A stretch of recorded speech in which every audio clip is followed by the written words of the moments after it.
रामधारी सिंह दिनकर राष्ट्रीय कवि थे और वो भगत सिंह, राजगुरु, सुखदेव की समाधि पर हुसैनी वाला गए थे। उस वीर शहीदों की पावन धरा पर उनके मन में जो विचार उमड़े, उन्होंने एक मिट्टी का टुकड़ा उठाया और 2 लाइन लिखी, तुमने दिया देश को जीवन, तुमने दिया देश को जीवन, देश तुम्हें क्या देगा। तुमने दिया देश को जीवन, देश तुम्हें क्या देगा। अपनी आंच तेज करने को नाम तुम्हारा लेगा, नाम तुम्हारा लेगा। आज पाला सिंह जी का नामकरण इस विद्यालय के द्वार का हुआ। इस मौके पर हमारे बीच में हमारे पंचायत मंत्री कृष्णलाल पवार जी विशेष समय निकाल के हमारे बीच पधारे हैं। मैं दिल की गहराइयों से उनका स्वागत करता हूं, अभिनंदन करता हूं।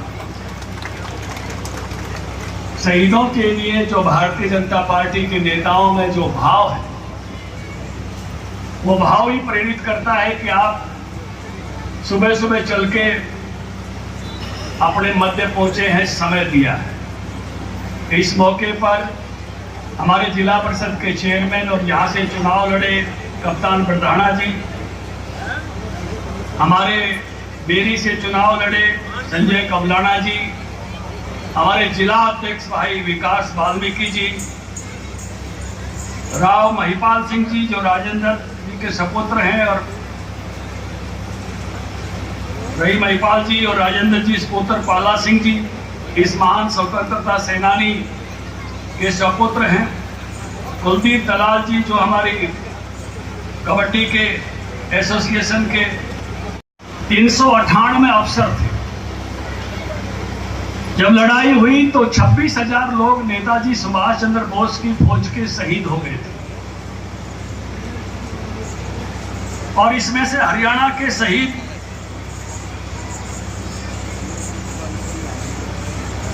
324 शहीद हुए और 22 अफसर शहीद हुए, और 450 लोग हमारे गायब हो गए।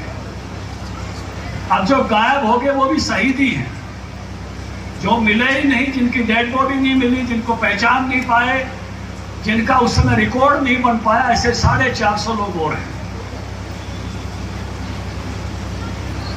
बहुत बड़ा योगदान है देश की आजादी के लिए, इसलिए ये इलाका नेताजी सुभाष चंद्र बोस को बहुत मानता है। और एक ऐसी शख्सियत आजादी की लड़ाई में जिनके साथ पाला सिंह जी लड़े, जिनकी फौज में शामिल हुए, ऐसी शख्सियत अपने आप में होना कोई साधारण बात नहीं होती। नेताजी सुभाष चंद्र बोस ने अपने जीवन में 4 बार शिखर को छुआ। इस विद्यालय के विद्यार्थी बैठे हैं, शिक्षक बैठे हैं, डीओ बैठे हैं। वो प्रारंभिक जीवन में आईसीएस अफसर बने। आज भी जमाने में भी आईएएस अफसर बन जाता है तो बड़ी बड़ी खबरें हम छपवाते हैं, पूरा गांव सम्मान करता है। वो अंग्रेजों के जमाने में उस समय इसको आईसीएस कहा जाता था, आईसीएस अफसर बने, लेकिन उनको लगा कि मेरा देश अंग्रेजों का गुलाम है और मैं इनकी गुलामी की नौकरी नहीं कर सकता। उसको ठोकर मारकर आजादी के आंदोलन में शामिल हो गए। शामिल तो कोई भी हो सकता है, वो केवल कांग्रेस आंदोलन में शामिल हुए इतना नहीं, नेताजी सुभाष चंद्र बोस कांग्रेस पार्टी के राष्ट्रीय अध्यक्ष बने और गांधी जी के विरोध के बाद बने। ये शख्सियत नेताजी सुभाष चंद्र बोस की। गांधी जी तो सर्वे सर्वा थे कांग्रेस में, वो सुभाष की उम्मीदवारी के पक्ष के नहीं थे। इसके बावजूद भी नेताजी सुभाष चंद्र बोस कांग्रेस के राष्ट्रीय अध्यक्ष चुने गए। लेकिन जब उनको लगा कि गांधी जी के विरोध के चलते हुए इस रास्ते पर मेरे लिए चलना आसान नहीं है, तो उन्होंने कांग्रेस पार्टी छोड़ दी और अपनी फॉरवर्ड ब्लॉक बनाई और अपनी पार्टी बनाकर ये लड़ाई लड़ने लगे। लेकिन जब नेताजी सुभाष चंद्र बोस को लगा कि इस रास्ते से देश को आजादी नहीं मिल सकती, तो उन्होंने अपना घर छोड़ा और जर्मनी पहुंचे और तय किया सशस्त्र सेनाएं बनाकर अंग्रेजों के खिलाफ युद्ध करना पड़ेगा और आजाद हिंद फौज को के सर्वोच्च सेनापति नेताजी सुभाष चंद्र बोस बने। पवार साहब गीत बहुत सुने होंगे और गीत बहुत गाए भी होंगे, लेकिन नेताजी सुभाष चंद्र बोस जब सिंगापुर पहुंचे, उनके सम्मान में जो गीत गाया गया, ऐसा गीत, ऐसा सम्मान का गीत मैंने किसी और महापुरुष के लिए, किसी और नेता के लिए नहीं गाया। सुभाष जी, सुभाष जी, सुभाष जी है आ गए, सुभाष आने हिंद है, सुभाष शाने हिंद है, सुभाष माने हिंद है और सुभाष जाने हिंद है। यूट्यूब पे गीत है, गीत जरूर सुनना सुभाष के सम्मान का। वो शाने हिंद भी है, वो माने हिंद भी है, वो जाने हिंद भी है। उसकी सरकार को 19 देशों ने मान्यता दी थी। वो पहले भारत के राष्ट्रपति, वो भारत के पहले प्रधानमंत्री, वो भारत के पहले सर्वोच्च सेनापति। उनकी सेना मणिपुर नागालैंड में लड़ी, आज अंडमान निकोबार द्वीप समूह को आजाद कराया और 30 दिसंबर 1943 को अंडमान निकोबार में पोर्ट क्लब के सामने उन्होंने आजाद भारत का झंडा 30 दिसंबर 1943 को फहराया। ये तारीख कांग्रेसियों ने इतिहास से छुपा दी कि पहले झंडा फहराया हुआ किसी और का नाम आ गया तो इनका नाम फीका हो जाएगा। और पहली बात, मेरे जीवन में बहुत शब्द आप भी पढ़ते हो, बहुत व्याकरण पढ़ते हो। डी सेरेमोनियल शब्द पहली बार मेरी डिक्शनरी में, मेरी वोकैबुलरी में आया जब मुझे उस घटना का पता चला और मैं वहां तक जाकर भी आया अंडमान निकोबार द्वीप समूह काड़ा पानी, कि इसको डी सेरेमोनियल कर दिया कि यहां कोई झंडा नहीं फहराएगा। वहां झंडा फहराया तो 78 में भैरव सिंह शेखावत ने जाके अटल जी के राज में फहराया। और उसके बाद झंडा फहरा तो मोदी ने इतना, फिर मनमोहन सिंह की सरकार आई, फिर डी सेरेमोनियल कर दिया। और जब दोबारा झंडा फहराया तो अटल जी ने अब इतना बड़ा, ये मोदी जी ने इतना बड़ा झंडा फहरा दिया, अब कांग्रेसियों से उतर नहीं सकता। जिम्मेवार कौन था? कौन सी पार्टी का राज था? जब कौन था प्रधानमंत्री? याद रखना, उस समय की सरकार और शासन के कारण सुभाष को गुमनाम रहना पड़ा। हम सुभाष का बलिदान दिवस नहीं मना सकते, पुण्यतिथि नहीं मना सकते, लेकिन मुझे गर्व है नरेंद्र मोदी पे। अब नेताजी सुभाष चंद्र बोस वहां पर हैं जहां कभी जॉर्ज पंचम की मूर्ति थी। इंडिया गेट पर नेताजी सुभाष चंद्र बोस की शानदार मूर्ति लगी है। कभी जाओ तो जय हिंद बोस करके सम्मान करके आना, आपका सीना गर्व से भर जाएगा। ये समय है जब सभी ऐसे महापुरुषों को आदर करने का। आज पवार साहब पंचायत मंत्री के नाते यहाँ आए हैं इस द्वार का समर्पण करने। आपने जब मेरे को पंचायत मंत्री के नाते मौका दिया था, हर गांव में ग्राम गौरव पट लगवा के और आजाद हिंद फौज और 62, 71 जिस भी लड़ाई में, चाहे कोई फर्स्ट वर्ल्ड वार में लड़ा चाहे दूसरे में लड़ा, ग्राम गौरव पट पे उनका नाम लिखवा के सम्मान करने का अधिकार गांव को दिया था कि अपने शहीदों को भूल नहीं जाए, अपने शहीदों को याद रखना। क्योंकि जो मुल्क अपने वीरों को भूल जाता है, अपने शहीदों को भूल जाता है, अपने इतिहास को भूल जाता है, उस इतिहास में से फिर से गुजरना पड़ता है। मैं एक छोटी सी बात बता के इजराइल की पवार साहब को मौका देता हूं।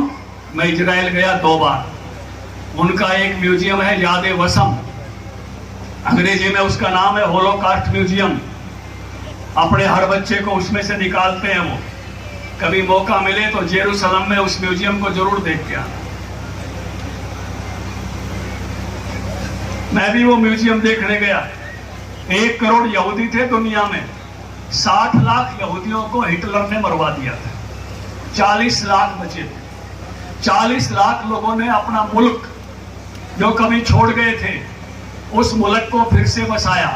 आज भी लड़ाई चलती है गाजा पट्टी पर और जगह। मिक्स इलाके हैं फिलिस्तीन के और उनके। हर 1 किलोमीटर पर लिखा हुआ है लड़ेंगे तो बचेंगे। इसलिए आज सबसे दुनिया की लड़ाकू कौमों में एक है यहूदी। और उस म्यूजियम में किसी का चश्मा ले आए, किसी की किताब ले आए, किसी की कुर्सी ले आए। जिस रेल में बैठा के होलोकास्ट के लिए ले जाते थे, वो रेल की पटड़ी उखाड़ ले आए, उसका कोई डब्बा ले आए रेल का। और उस जब 1 किलोमीटर लंबे उस म्यूजियम में से निकलते हैं तो रोंगटे खड़े होते हैं, रोमांच होता है। उसका आखिरी कमरा ऐसा बना रखा है, नीचे कुआं, ऊपर खुला आकाश, बीच में यूं खड़े होने के अपने वो बना देते हैं बार जैसा, और उसमें किताबें रखी हुई ऐसे लाल कपड़े में लपेट के। एक यहूदियों की बेटी, एक गाइड हमको बता रही थी कि इन किताबों में उन सब 60 लाख लोगों के नाम हैं जो उस समय मारे गए थे। उसने कहा जब मैं यहां खड़ी हूं तो अपने समस्त पूर्वजों के साथ खड़ी हूं। नीचे जल और ऊपर आकाश है, मैं समस्त इजराइल के साथ खड़ी हूं। उस बेटी के तेवर देख के लगा यहां इजराइल बनता है।